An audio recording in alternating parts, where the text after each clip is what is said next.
What could take the smarmy son of a loud and proud Southern Democrat to turn into a hardline Republican, and then a complete 180 to just as hardline progressive? What drove this kid from the rural sticks of southeastern vacuums of opportunity to the party of big business?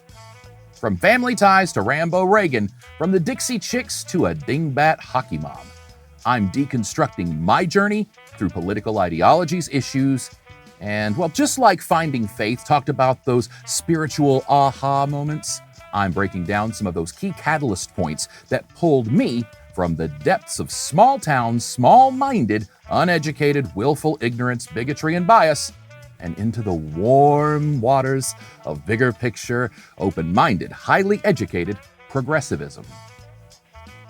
And welcome to the podcast.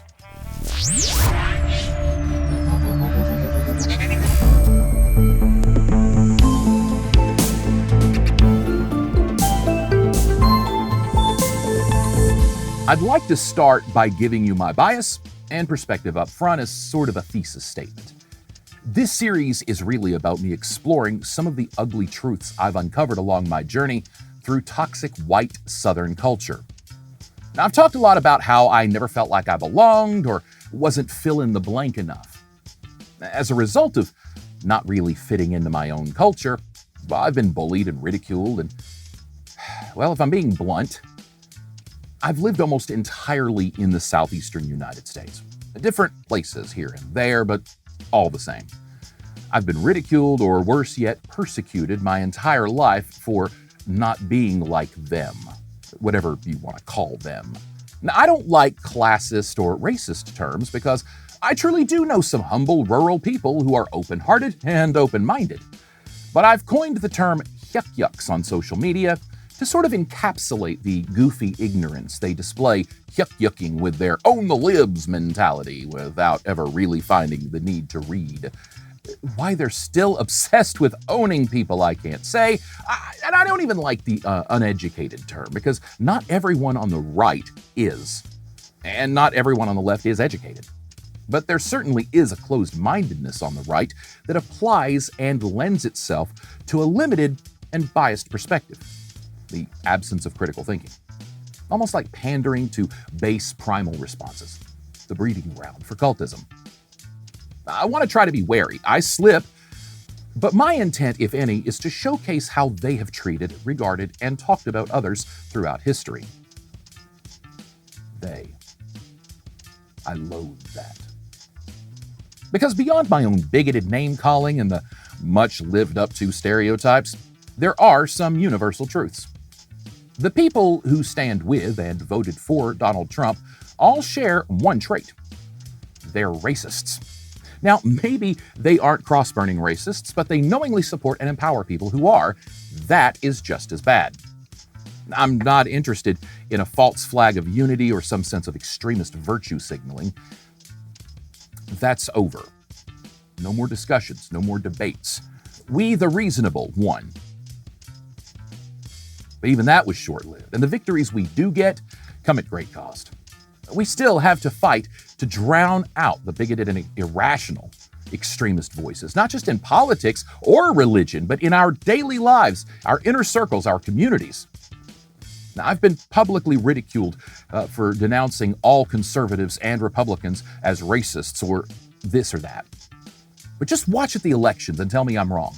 Tell me a big chunk of American voters won't skew alt-right in their candidates.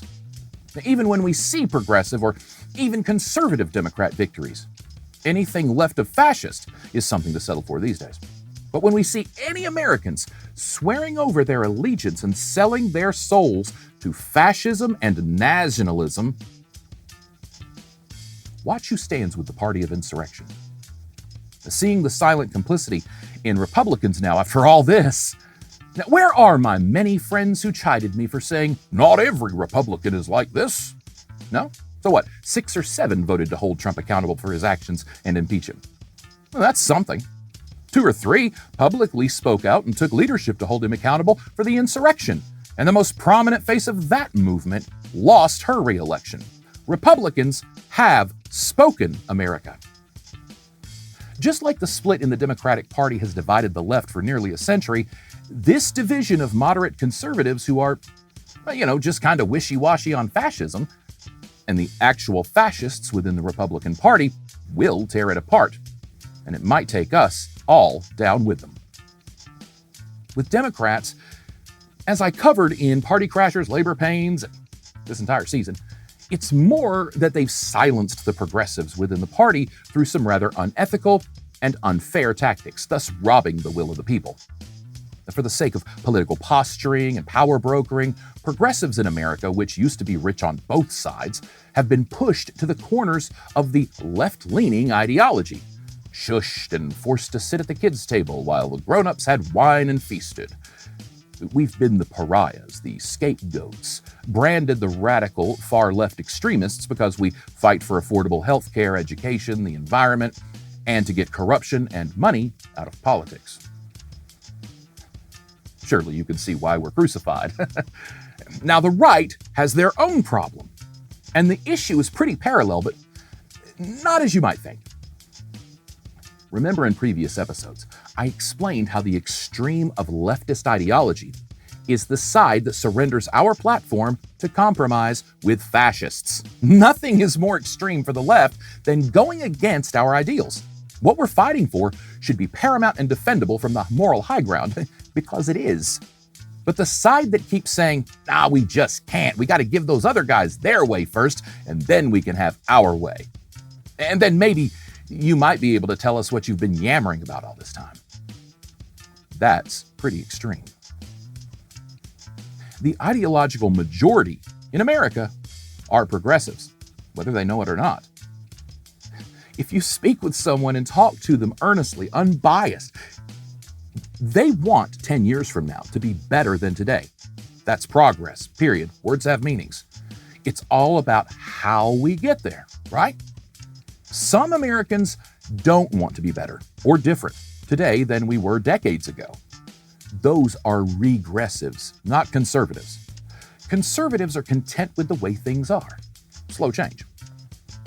I know you think I forgot about Democrats, but I already said conservatives are content with slow change.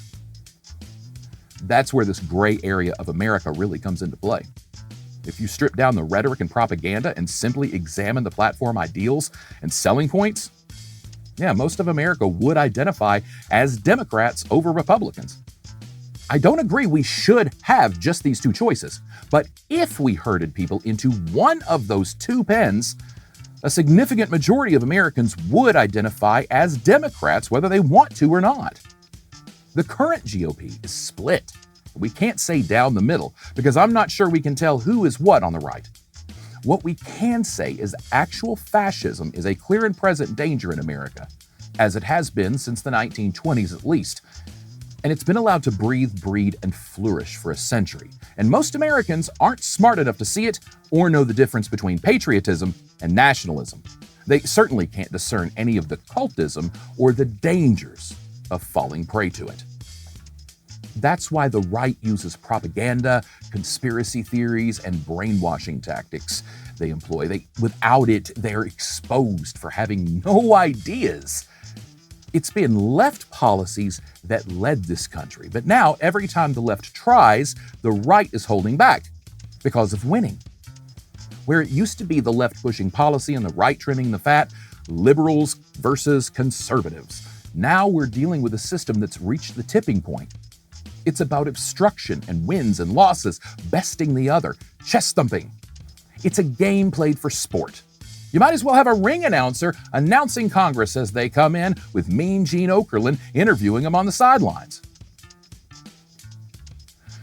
This current era of obstructionism really began during the Nixon administration. You can thank Newt Gingrich's influence too. Reagan's no-nonsense, my way or the highway approach had been a standard for some of the greatest presidents in history. FDR changed the nation with that kick the door down and I make the rules attitude. His may have been the last noble effort for the people in that regard. It seems everyone else who had the chance to seize that moment, like Kennedy, wilted or cowered to this evil entity. Obama, too, for that matter. I'm sure at least part of it was knowing for some Americans his would never be a legitimate presidency. So why fan those flames more? Either they had to back down or flare up like a king cobra, unleashing their venom on whatever gets in the way. Unions, the working class, racial justice, voting rights, women's rights, Republicans aren't afraid of stepping up, good or bad. They're also better at branding and controlling a narrative, good or bad. After all, tell me another group in history who could absolutely sell out the people they represent at every turn and then convince them it was in their best interest. Oh.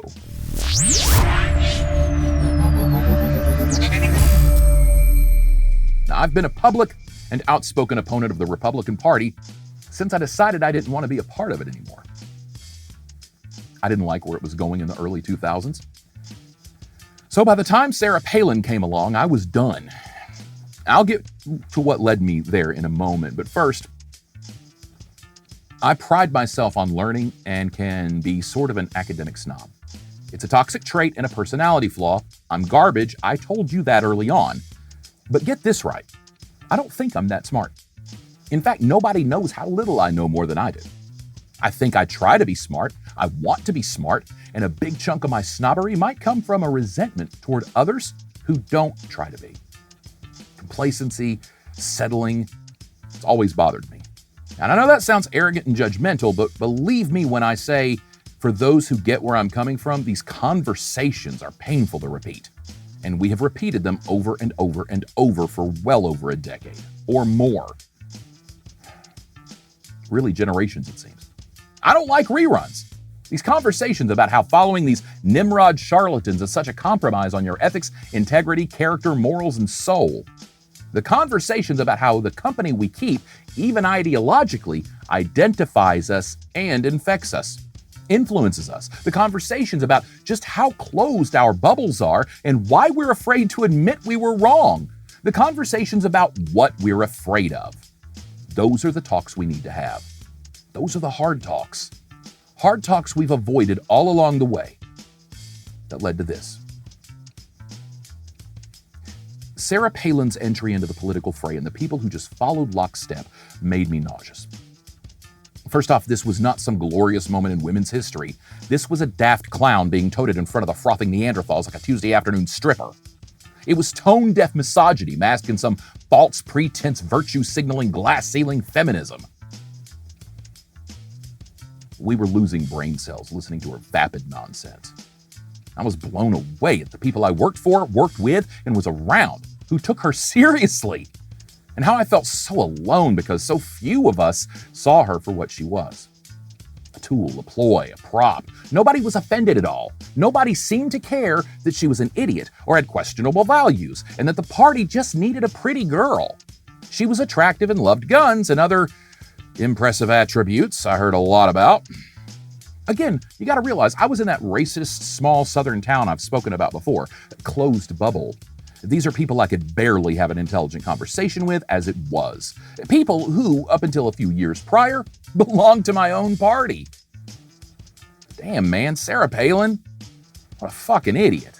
And I know that sounds mean and negative, but she was. She is.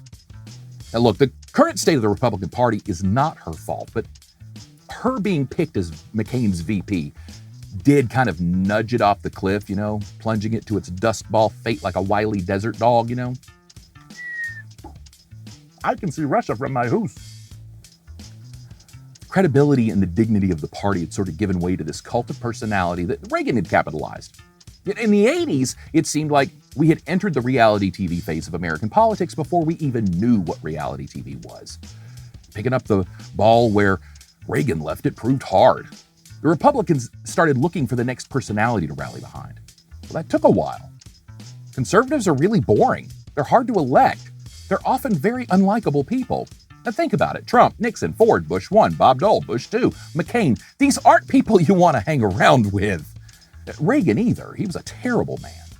But with Palin, well, the party thought they had a show pony, the magician's apprentice, the pretty girl, barely dressed, that catches your eye so you don't see the magician over here switching the box.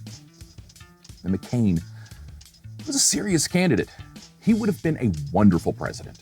Now, I disagreed with him on many things, including his stance on the war, which for me at the time was a deciding factor in my vote.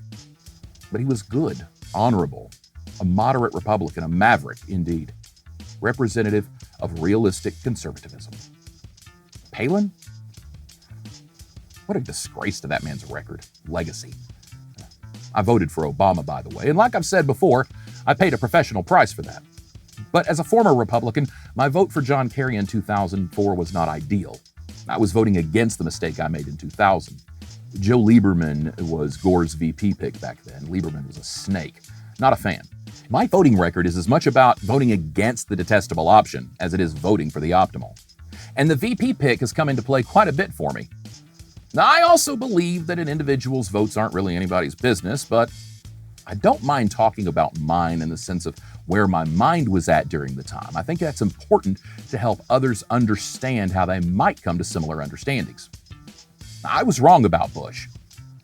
So wrong. Bush wasn't a great president. He wasn't even a good president. He was kind of terrible in most ways.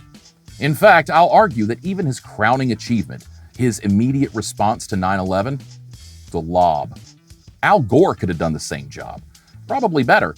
And looking over history, I'd argue 2/3 of the presidents past and up until very recent present could have and would have done comparable or better jobs uniting our country after an attack like that on our soil. Probably more than 2/3. Really, how hard is that?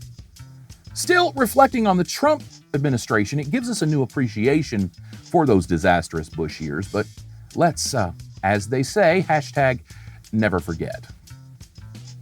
If Palin was the nail in the coffin of my conservatism, what drew me to identifying as a Republican to begin with? Simply put, my dad was a Southern Democrat and Alex P. Keaton was a Reagan-worshipping Republican. With no personality of my own, I guess I just wanted the opposite of my dad's and that smarmy confidence of Alex.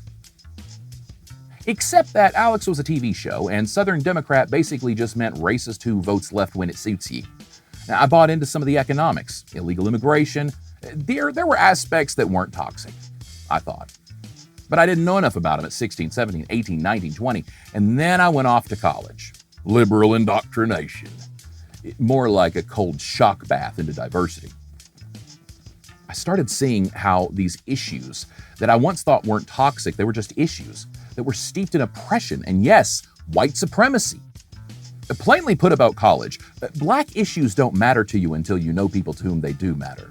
LGBTQ issues don't matter to you until ... Latinx issues, the Asian issues ... Also known as privilege. I wasn't experienced or educated enough to understand what all that stood for.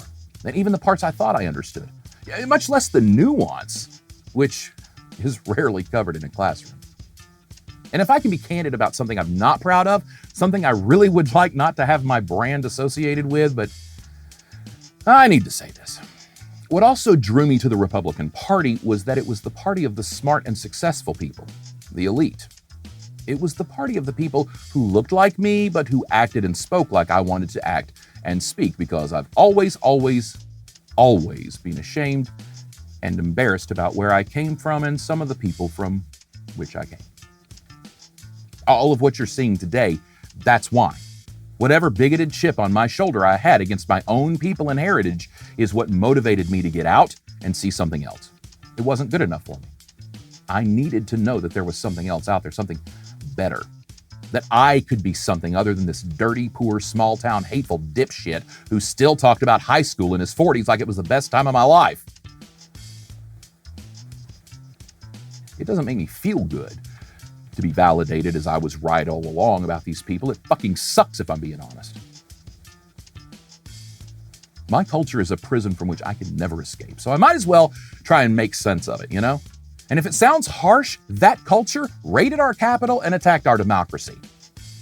Part of that culture is bigotry. Because maybe I was a little too uncomfortable with how I looked at some fellas, I was a raging homophobe. It's unproductive to dredge up a lot of that, but I wouldn't be surprised if one day I have to answer for something. And I'd hope that everything that I have done since has somehow started to make up for just one of the hideous things I've said, even in poor humor. You see, when things make us uncomfortable, we tend to jump into a fight or flight response. We revert to our instincts, which are honed through training and teaching and trauma. Sometimes that coping mechanism is humor and laughter. Sometimes it's anger and violence. So that when you're confronted with a man who means you no harm, but quite the opposite, rather than allowing that to be flattery and issuing a polite no thank you, we sort of devolve into Unga Bunga caveman. But what if women reacted that way when we made unwanted passes at them? That would be something to watch. Hashtag Me Too on pay-per-view. Seriously, you want a conservative straight man to understand consent? Have a gay man hit on him the same way that guy approaches women. I've seen so many straight men make anti-LGBTQ comments. I was one of them. And that makes me sick because it wasn't hate or even fear. It was pandering to the lowest common intellectual denominator for a laugh, all laced in self-loathing and some pathetic desire to fit in where I didn't and cover up what I didn't want anybody to know. I grew up with gay slurs. I wasn't gay. But just like with politics, I grew up thinking it was a two-party system. You're either gay or straight. If you have any gay thoughts, you ain't straight. And that puts people like me, bisexuals, in a weird box. Then, literally loathing this vermin I grew up surrounded by, I'd have been damned if I'd prove them right. So I just lived my lie, mocking those living in their authenticity, not out of hatred, but just out of laughs, pandering to people I'd eventually leave behind. You see, I was trying to be something, act like something. And now that I am an actor again, I can see what I was doing. It was performance. I tell this terrible story, this fictional story about beating up a guy at a truck stop, and nobody will really know what I think about Chris Cornell. God, he was beautiful. Another draw to American republicanism was this high and mighty sense of superiority. But not just superiority over these groups I was taught to believe were somehow less than me, but even my own people.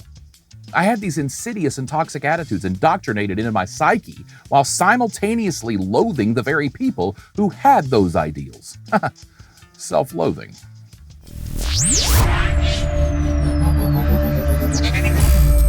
I've always had an aversion to white gravy. That clumpy sausage gravy served with biscuits. Now, I love biscuits, but white gravy in any form nauseates me. Gravy as a whole, I find to be a lovely thing. But white gravy, sawmill, country gravy, whatever you call it, flour and fat. I joke that I have a phobia, but it isn't far removed. And my wife loves the stuff, so I did actually try and make it for her. Twice. Sometimes heroes make breakfast. This trauma stems from me sitting around my granny's kitchen table sometime in early adolescence. She was a lovely woman of faith, a humble and simple woman, a good woman. I woke up, walked into the kitchen. Granny started offering me food, as was her mission in life, to make me as diabetic as my dad. I wasn't sure what I wanted, but my granny offered me what she had prepared for my aunt and my dad: sausage, biscuits, and gravy. I did not like any of that, so I politely said no thank you. My granny's sister, the one who asked me for Granny's sewing machine the second my granny had a stroke, well, she needled me with why didn't I want no biscuits and gravy, and I said, well, I don't really like biscuits and gravy. What?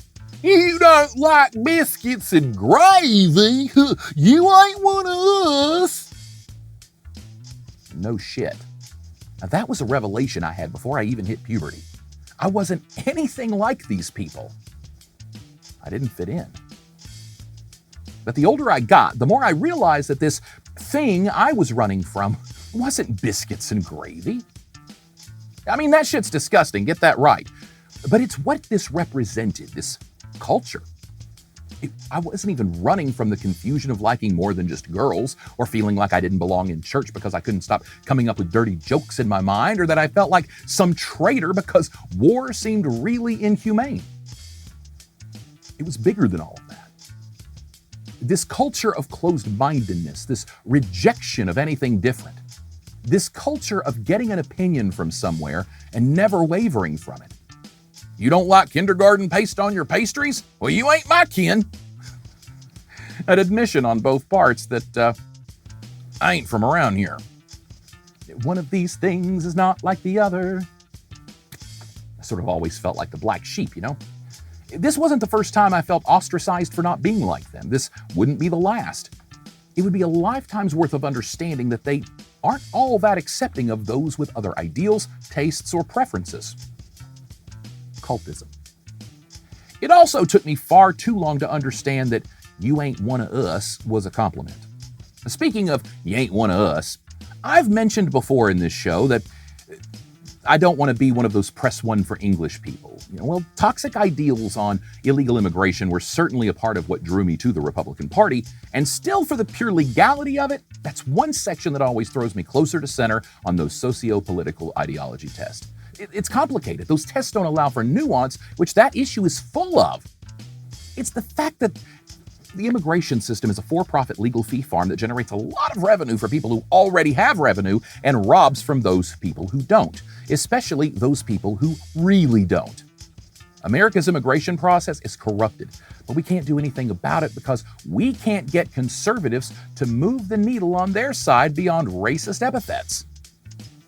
Meanwhile, folks get arrested for things like weed in America, but it seems like illegal immigrants get a pass, right? Or so I thought. Once I matured beyond my racism and bigotry, privilege and daft entitlement, a closer look into the actual immigration process cut down a few opinion pegs.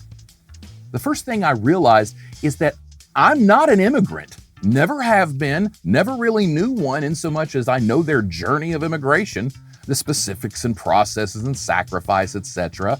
And I'm not a lawyer. I'm a social scientist. And when I started looking into the money that's churned through the legal immigration system and the process, and the fortunes made off of privatized border patrols, holding facilities, and the companies that provide services and supplies for those patrols and facilities, follow the money. Follow the money, folks. Illegal immigration. We have the power to fix it. We have the power to stop it. We've always had the power to stop it, but we just don't. Because amoral slave labor isn't always has been at the backbone of America's economy. We weren't able to come to America without it. We weren't able to become America without it. We weren't able to stay America without it. We almost ceased being America because of it. But America still didn't learn. Americans still won't. When emancipation annihilated the profit margins for Southern plantation owners and factories, do you think those fat cats just said, "Oh, well, guess we gotta pay them now since they's humans and all"? No. America's workforce went from black slaves to children and women to Asians and even the white immigrants. Today, we see this mostly in the Latinx immigrants, many of whom likely have as much claim to parts of this country as our indigenous peoples. History whitewashed. We don't want them to have a claim to ownership any more than anyone else whose lineage doesn't trace back to Northern Europe. This is very much racism, of course. But it's also very much classism. And guess what? I didn't want to be one of those people who got trapped in that shitty town I lived in, working in a shitty factory, living in a shitty house with a shitty life. Because I was surrounded by shitty people living shitty lives with shitty ideas and shitty attitudes, saying shitty things and telling shitty jokes in those shitty places. And being happy being shitty, being proud of being shitty. Well, I was going to be a shitty person in a bigger shitty place. And at least try not to be as shitty. Or at least shitty in a different way. Maybe shitty towards them. Republicans wore suits and were rich, and that's what I wanted to be. To get the hell out of that place and away from those people. Here's the kicker. I just didn't know it at the time because I was entrenched in ideals and attitudes that were far more toxic than even my own jokes. I was a racist, sexist, homophobe, xenophobe. I was a bigot. No, not a hate-wielding monster, but in my mind and attitude, it's something I can admit was a part of my indoctrination. Through jokes, comments, honest, toxic attitudes, things and ways I was taught by what I consumed and by example. I was the product of my environment. So were they. I think they just haven't realized it yet. If it was flaws of character, flimsy logic, and toxic ideals that drew me to the Republican Party, then at least part of the credit should go to the Dixie Chicks for driving me out of the Republican Party.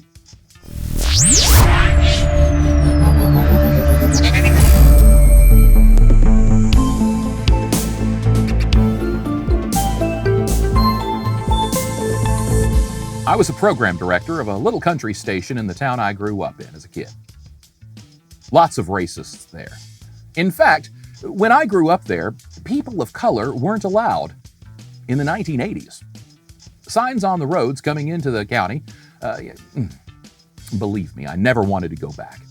But a newly married stepdad takes a job where he has to. And in this case, it was a former sundown town called Crossville, Tennessee, or as the local yuck-yucks affectionately refer to it, Burnin' Crossville.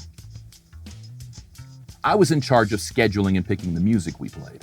Now, we had consultants and research and all that stuff, but I was the guy who executed our plan.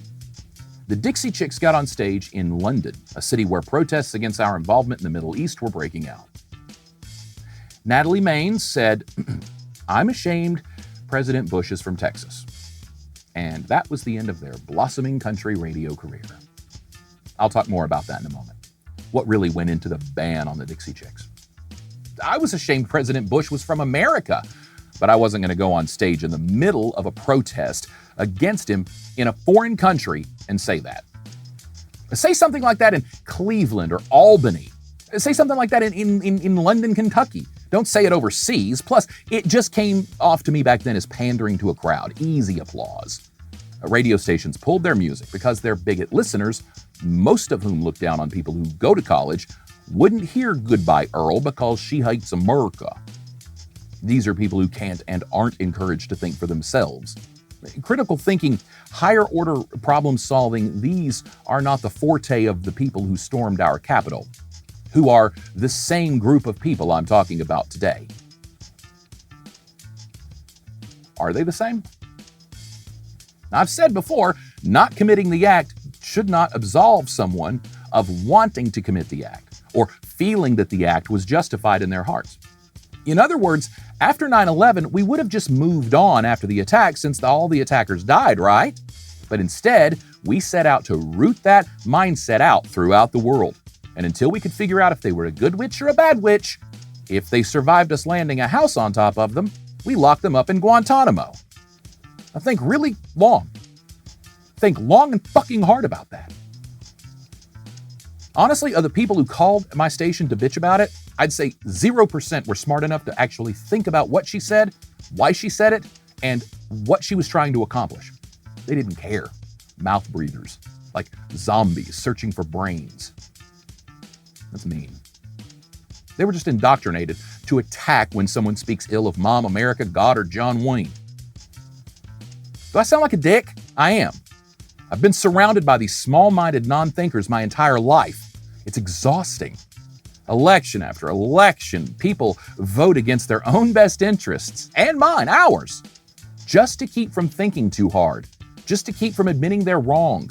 Not enough sense to read, but just enough to talk and regurgitate what Rush and Tucker said. I wish I could be nice about it, but I'm done being nice. We need to stop being nice about this. What I saw then, back then in the aftermath, big piles of Dixie Chick CDs being steamrolled, t-shirts, posters being burned, comments from my listeners about how she should be killed, raped, sent crying and screaming to a third world country, etc. Fucking sick, man. And that yuck garbage wants to come up to me at the fair and give them a free t-shirt. But I'm a jerk because they make me sick. Fine. Now, Natalie Maines has had a mouth. She's picked fights with Toby Keith and other artists before this event. She wasn't one to play nice, hence their song. And I think a lot of men in the industry just wanted her to shut up and sing. The ban on the Dixie Chicks is somewhat misunderstood. When the event happened, radio stations like mine pulled their music. Now, I hadn't seen anything like this since I'd gotten into radio. This was uncharted territory for me in the modern era. Country was, hey y'all, and bless their hearts. Now our phone lines are going crazy with people not only demanding we pull their music, but threatening us if we played it. Like threats. I've never seen this reaction to anything since burning the flag was the big no-no rage when I was a kid in the 80s. Even then, that was just more of a thing that was talked about that you never saw happen. The listener reaction was a big motivator in the decision to pull the music. In all of the research that I saw, local, regional, national, everything showed me about an 80-20 split in the reaction. And it was 80% I'll turn your station off and never listen to it again if I hear them. Those were the nice threats. It got way worse, as I mentioned before.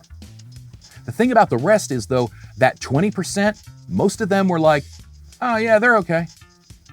The number of passion fans of the Dixie Chicks and all of that was minute.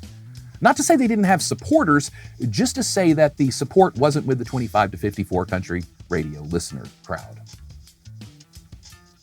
There was a lot of debate going around this issue. But I have to say, I pulled their music, every last song. I was scrutinous of every song that might have even sounded like them. Not because I was scared, but it's a business and my duty was to my community, audience, and station owner. The station owner said pull it. There wasn't much debate. From there, it was justification. My fight to play them was principle and didn't hold water. The community had spoken, the audience had spoken, the owner had spoken, the consultant had spoken, the research had spoken. While I didn't feel like they should be banned from the airwaves, I disagreed with her saying what she said where she said it. But that offense was dwarfed by the reaction, which put me on Team Chicks. They've since dropped the Dixie. Do I wish I'd have fought harder to keep their music? No.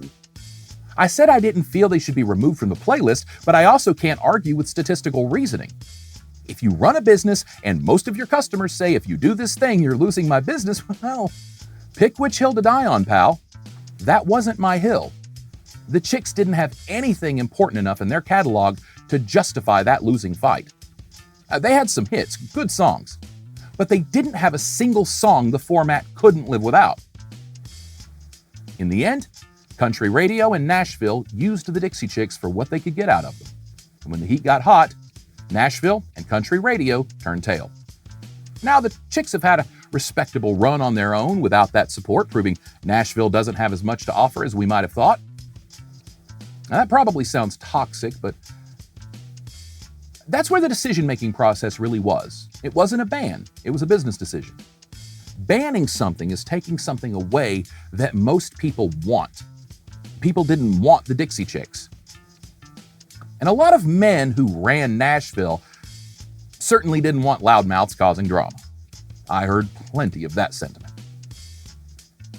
The reaction from the industry aside, it was the vile, primitive behavior from people I had to work around, the people in the community, and many in my radio audience that made me realize I didn't want to be associated with them, that or whatever it was that they were about.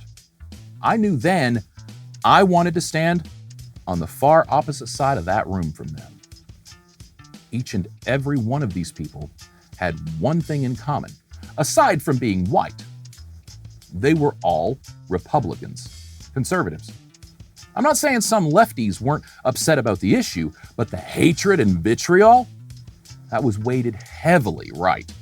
And I started to see that there were these traits within these people that were just as vile as their attitudes. They couldn't be trusted deep down.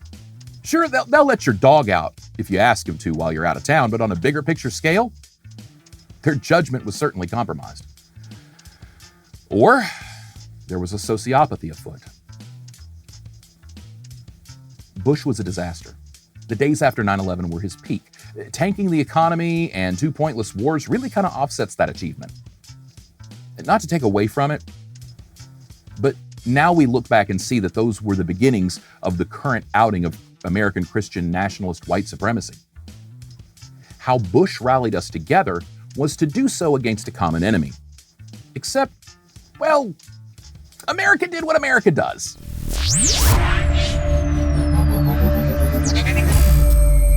Following 9/11, America's trauma ran deep. Lots of scars, lots of PTSD for everybody. I watched the planes go in. The second one. I watched people jump to their deaths to keep from burning alive. live on national television. Is there any way to really describe it other than PTSD? We were all shook. And as a result, when it came time to heal and unite immediately after the attack, our leadership took us down a path of demonization. I know you're going to say, but I never demonized anybody. Fine. Really, neither did I. But I'm absolutely certain the environment, both immediate, like your work, friends and family, and further out, like media and culture as a whole, created some negative stereotypes, ideas, and attitudes. And those stereotypes, ideas, and attitudes formed under duress and a PTSD response have almost certainly affected my thought processes and decision-making in some way. It's safe to say we had become prejudiced at the very least. We all heard Muslim, terrorist, Middle Easterner, foreigner jokes, whatever you want to call them. We all heard them. We saw them on TV, movies, cartoons. We heard the jokes in the office and at Thanksgiving. And in all of those cases, we heard raw and toxic comments that weren't jokes. And we didn't just hear the jokes and the god-awful comments. We told them. We continued to tell them. I don't, but we know people who do. And those who hear the jokes and the comments, we haven't stood up enough to them. We'd been attacked. So we felt like it was full license to unleash vitriol on the attackers. Except that the attackers were individuals. Organized, yes, but not representative of a specific nation or government per se. Certainly not representative of any of the places we bombed after. Certainly not representative of a certain race or religion. Any more than how my words here represent all white Christians, as much as I kind of wish they did. We can discuss and get into who supported them and how they were funded, and you know what? Maybe we should, just like with America's own domestic terrorists. In fact, I could do hours of content on how America's imperialism of the post-Reconstruction era, as well as the industrialization movement, created an urgent need for oil, as well as our meddling in the politics of the entire world, but specifically the Middle East, and how we basically created our attackers. We certainly funded them and their enemies. And we pretty much gave the guns to the people who used those guns to take out their families over decades. We are the terrorists.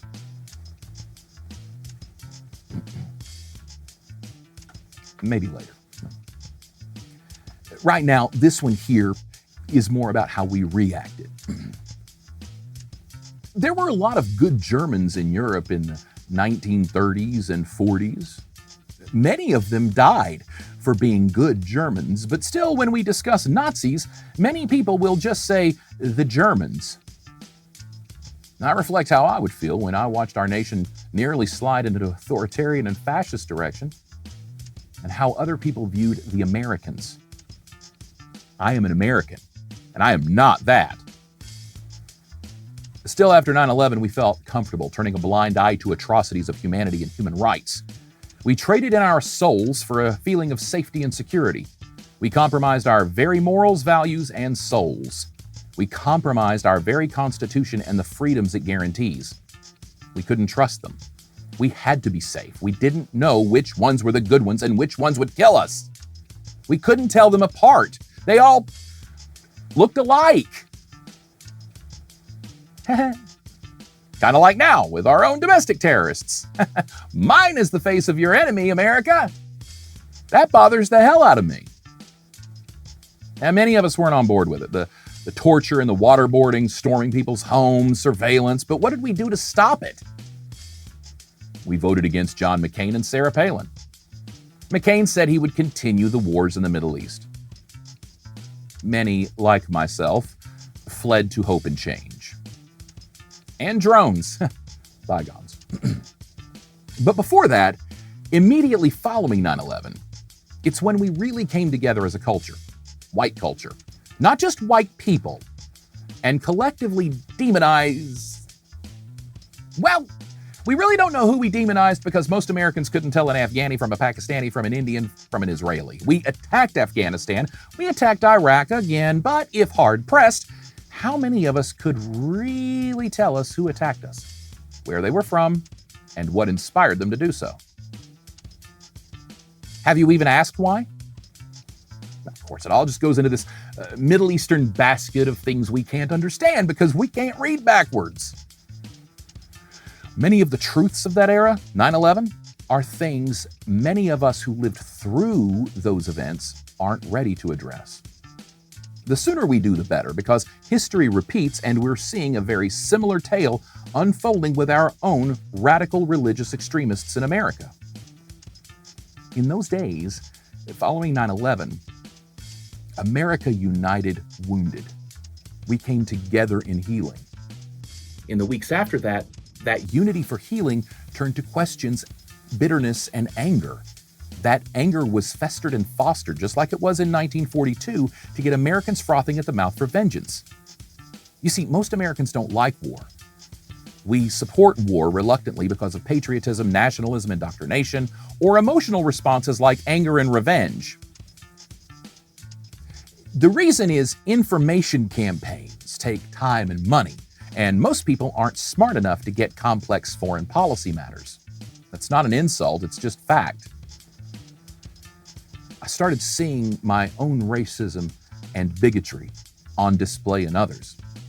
I started seeing my own biases and prejudices on full display, and I didn't like them in others, and I felt disgusted that I ever thought any of that was acceptable in anyone, much less myself. Now, I never went to hate rallies or anything like that. I just had toxic attitudes about almost every single group that wasn't like mine. And the weird thing about that is, as I've said before, it was a group I didn't even fit into. Sometimes the cult chooses us. Sometimes we choose the cult. Cults are almost always about finding vulnerable people desperate to fit in somewhere.